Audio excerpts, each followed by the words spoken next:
Naglabas ang mga executives ng European Union sa pasimula ng buwang ito ng mga bagong alituntunin sa ilalim ng Digital Services Act o DSA na naglalatag ng mga bagay na dapat asahan kung papaano mapoprotektahan mula sa iba't ibang online platforms ang mga batang nasa edad na 16 pababa. Kaalinsabi nito, pinayagan ng Commission ang mga kasabing bansa nito na gamitin ang tinatawag na digital majority na magbibigay daan sa kanila upang magpatupad ng mas mahigpit na hakbang sa pagbabawal sa paggamit ng social media ng mga batang wala pa sa hustong edad o paglalagay ng parental consent.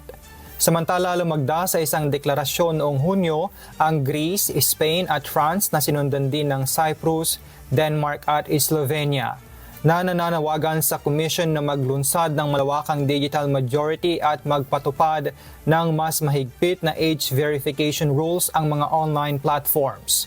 Mariin namang tinanggihan ng Commission ang panukalang iyon na ayon sa kanila, ang pagkakaroon ng isang pamantayan ay hindi angkop dahil sa pagkakaiba-iba ng kultura ng mga kasaping bansa.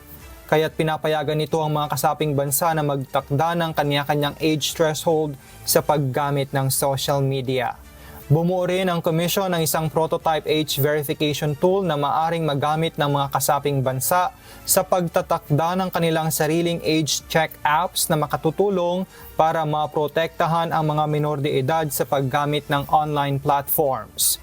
James Hilario, humahataw sa Balita Ngayon.